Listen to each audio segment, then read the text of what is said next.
Hola y bienvenidos a una nueva exploración. Hoy tenemos sobre la mesa un tema que, eh, a primera vista, suena súper teológico, casi de seminario: la santificación. Sí, una palabra que asusta un poco. Totalmente. Pero las fuentes que nos mandaron, una mezcla de un manual de teología muy ordenado y varios textos de la tradición wesleyana, en realidad apuntan a una pregunta muy humana. Una que todos nos hemos hecho. Exacto. La pregunta de, ok, ya creo en esto. ¿Y ahora qué? ¿Cómo se supone que uno cambia de verdad? ¿Por qué sigo luchando con las mismas cosas de siempre? Justo eso. Y nuestra misión hoy es esa: desarmar este concepto y ver qué nos dice sobre el proceso real, el de verdad, de crecer y transformarse. Y esa es la pregunta clave, porque conecta la fe del domingo por la mañana con el caos del lunes por la tarde. Es el gran rompecabezas de la vida espiritual. Ujú. Si la meta es parecerse más a Cristo, ¿cómo es el camino para llegar ahí? ¿Es un sprint, una maratón, una subida de montaña? Me gusta esa analogía. Y bueno, las fuentes que tenemos nos dan un mapa bastante detallado, aunque con algunas rutas que parecen ir en direcciones opuestas. Sí, un poco. Exacto, un mapa con rutas que a veces confunden. Para empezar a leerlo, las fuentes insisten en que primero hay que entender dónde estamos parados. Y para eso nos obligan a diferenciar dos palabras que a menudo se mezclan: justificación y santificación. Ajá. A simple vista parecen sinónimos de ser bueno, pero la diferencia es brutal. Es más que brutal, es fundamental. No entenderla, según las fuentes, es la raíz de muchísima ansiedad y frustración espiritual. Totalmente. Piénsenlo así, que es como lo plantean. Uno puede sentirse como un fraude. Por un lado, se supone que eres una nueva criatura, pero por otro, esta mañana perdiste la paciencia. ¿O sentiste esa envidia terrible por el ascenso de un compañero? Exacto. Y te preguntas, ¿de verdad soy creyente si sigo fallando así? Aquí es donde esta distinción se vuelve un salvavidas. Totalmente. Las fuentes dicen que la justificación es un acto legal, un veredicto.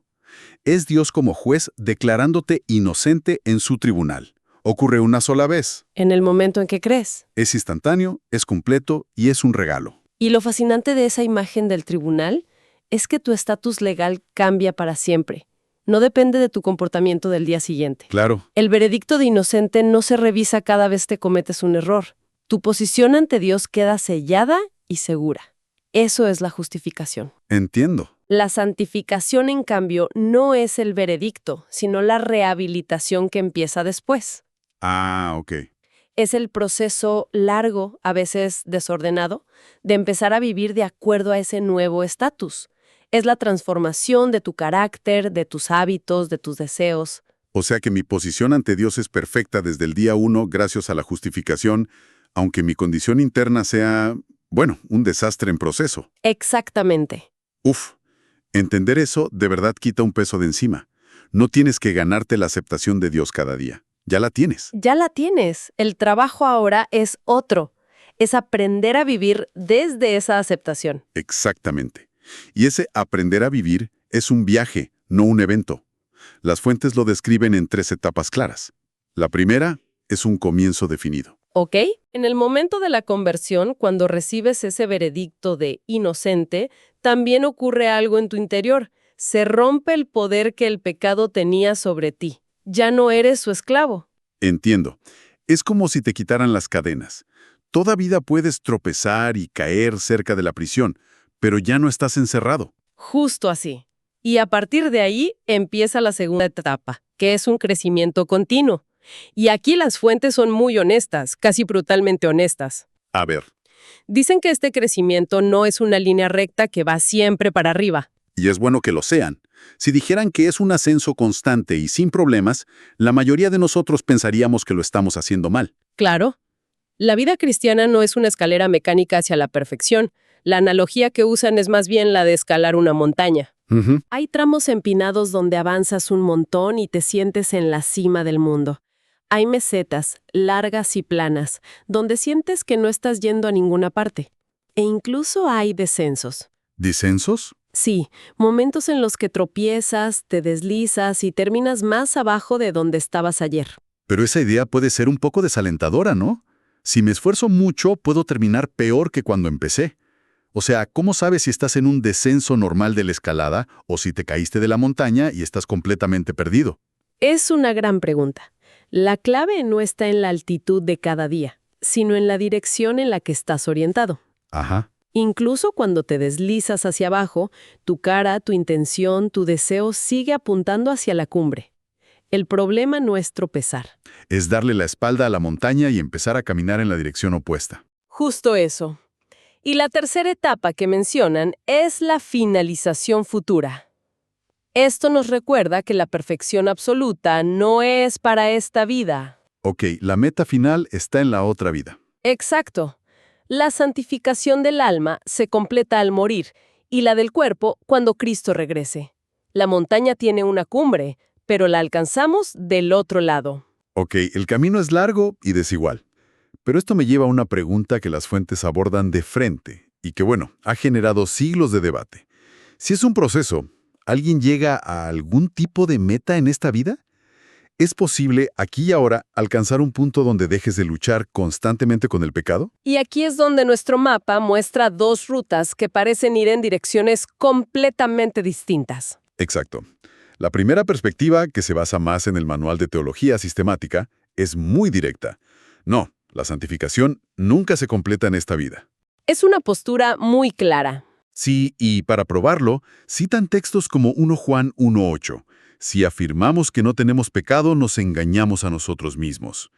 El argumento es que incluso en los creyentes más santos, más maduros, siempre quedarán restos de pecado en el corazón. Un destello de orgullo, un pensamiento egoísta, Ajá. una duda momentánea.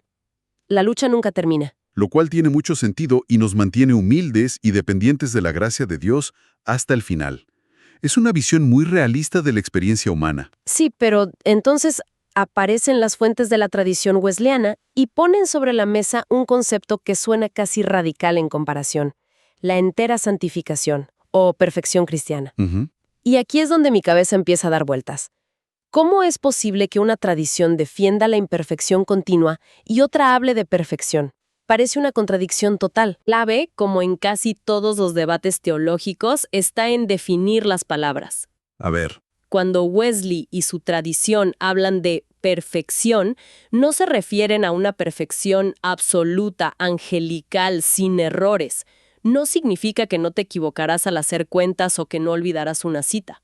Ok, entonces ¿a qué se refieren? Se refieren a una perfección de intención, a una perfección en el amor. A ver, explícame eso un poco más. ¿Qué es perfección en el amor? Significa llegar a un punto por una obra de la gracia de Dios donde la motivación principal y constante de tu corazón es el amor a Dios y el amor al prójimo. Se trata de ser limpiado no de los errores involuntarios, sino del pecado voluntario, de la rebelión consciente contra Dios. Ah, Es cuando el yo deja de estar en el trono de tu corazón y es reemplazado por Dios.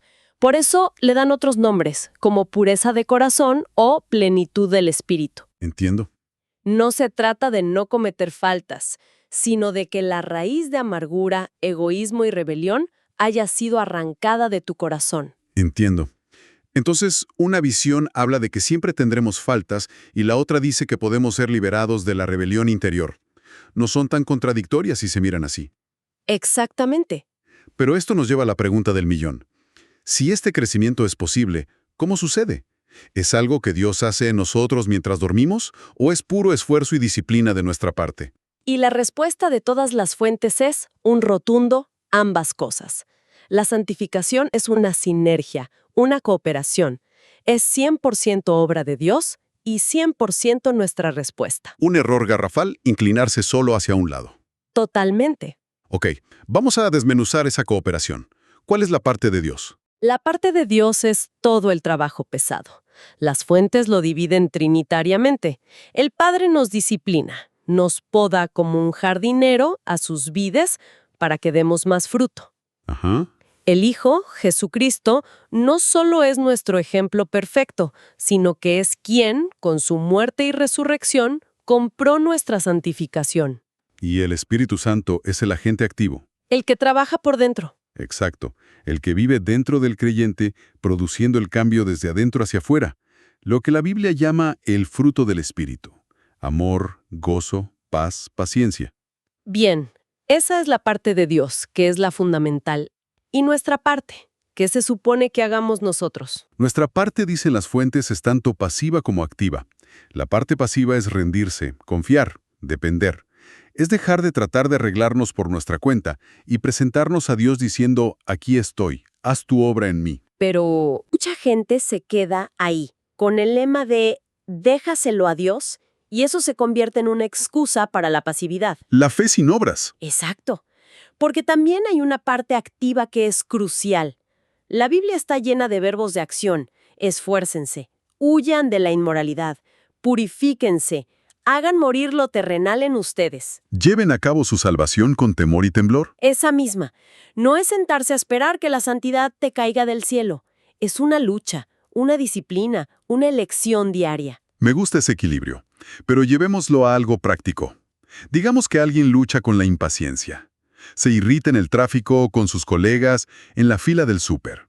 ¿Cómo se vería esa cooperación en su vida? Gran ejemplo. La parte de Dios sería el Espíritu Santo convenciéndole de que su impaciencia no es solo un mal hábito, sino que daña a otros y no refleja el carácter de Cristo. Ujú. Dios le daría el poder interior para cambiar. La parte pasiva de la persona sería orar. Dios, me rindo, odio esta impaciencia, no puedo cambiarla sola, te entrego mi irritación. Ok, ¿y la parte activa? Y la parte activa sería tomar decisiones concretas. Quizás salir 5 minutos antes para no ir con prisa, practicar la respiración profunda cuando siente que va a explotar, o morderse la lengua y elegir conscientemente no tocar la bocina. Claro. Y algo que las fuentes recalcan, este esfuerzo activo no se hace en solitario. La santificación es corporativa, ocurre en comunidad. Qué importante es eso. Se lo confiesas a un amigo de confianza y le pides que ore por ti y te pregunte cómo vas. El aislamiento es el caldo de cultivo perfecto para el fracaso. Ese ejemplo lo hace muy tangible. Y lo que me llama la atención es que este proceso no se limita a corregir un par de malos hábitos. Las fuentes dicen que esta transformación debe tocar a la persona entera. Entera. No es un barniz de piedad por fuera. Afecta cada parte de nuestro ser. El intelecto. Renovar la mente. Dejar de consumir basura mental y enfocar los pensamientos en lo verdadero y lo puro. Las emociones. Las emociones. Aprender a someter la ira, la amargura o el miedo a Dios y cultivar activamente el gozo y la paz. La voluntad. Alinear poco a poco nuestros deseos con los de Dios. E incluso el cuerpo. E incluso el cuerpo. Reconocer que es templo del Espíritu Santo y honrar a Dios con cómo lo tratamos, qué comemos, cómo descansamos. Y cuando esa transformación es así de integral, me imagino que no se queda encerrada dentro de la persona. Para nada. Y aquí es donde las fuentes weslesianas introducen una idea preciosa, la santidad contagiosa. Suena bien eso. La idea es que la santidad no es un proyecto personal y egoísta para sentirte bien contigo mismo, es para regalarla. Una vida que está siendo transformada de manera integral se convierte en un testimonio andante. Sin necesidad de predicar. Exacto. No tienes que andar con un megáfono. Tu vida misma se vuelve atractiva, intrigante, para un mundo que está desesperado por ver algo auténtico. O sea, no es tanto un legalismo de reglas y prohibiciones, sino algo positivo que se irradia. Exactamente. Piensa en un lugar de trabajo tóxico, lleno de chismes y competencia. Y de repente hay una persona que se niega a participar, que afirma a los demás, que trabaja con integridad y calma. Esa persona está cambiando la atmósfera. Sin decir una palabra sobre su fe. O piensa en una familia donde, por la gracia de Dios, alguien rompe un ciclo de gritos y enojo y empieza a responder con paciencia. Eso es la santidad contagiosa. Entiendo. Es la prueba viviente, en pequeña escala, de que el poder de la gracia de Dios es más real y más fuerte que el poder del pecado. Es la vida de Cristo manifestándose a través de gente común y corriente. Entonces, si volvemos a la pregunta inicial, ¿cómo se supone que uno cambia? La respuesta que nos dan estas fuentes es compleja y esperanzadora. La santificación es un viaje de toda la vida para ser más como Cristo. Ajá. Comienza con una ruptura decisiva con el dominio del pecado, continúa como una escalada progresiva pero irregular y culminará en la vida venidera. Y es fundamentalmente una danza. Me gusta esa palabra. Ujú. La obra poderosa de Dios en nosotros y nuestra respuesta activa de fe y obediencia vivida en el contexto de una comunidad. Has trazado el mapa perfectamente. Y hay una última distinción en las fuentes que me parece muy útil para llevarnos. Distinguen entre un corazón perfecto y un carácter perfecto. Corazón y carácter. Sí. El corazón perfecto, esa pureza de intención de la que hablábamos, se puede recibir en un momento, por fe, a través de la entera santificación. Es una limpieza. Pero un carácter perfecto es el resultado de toda una vida de decisiones, de hábitos, de caídas y levantadas. El primero es un regalo instantáneo. El segundo, la construcción de toda una vida. Justo así. Una distinción muy potente. Sí, y nos deja con una idea final para reflexionar. ¿Qué cambiaría si el enfoque principal de nuestra vida espiritual no fuera simplemente evitar acciones incorrectas, sino cultivar activamente un carácter transformado? Un carácter donde las motivaciones más profundas del alma, lo que Wesley llamaba los santos afectos, estuvieran tan alineadas con el amor de Dios que hacer lo correcto dejara de ser una lucha constante y se convirtiera cada vez más en nuestra respuesta natural y gozosa.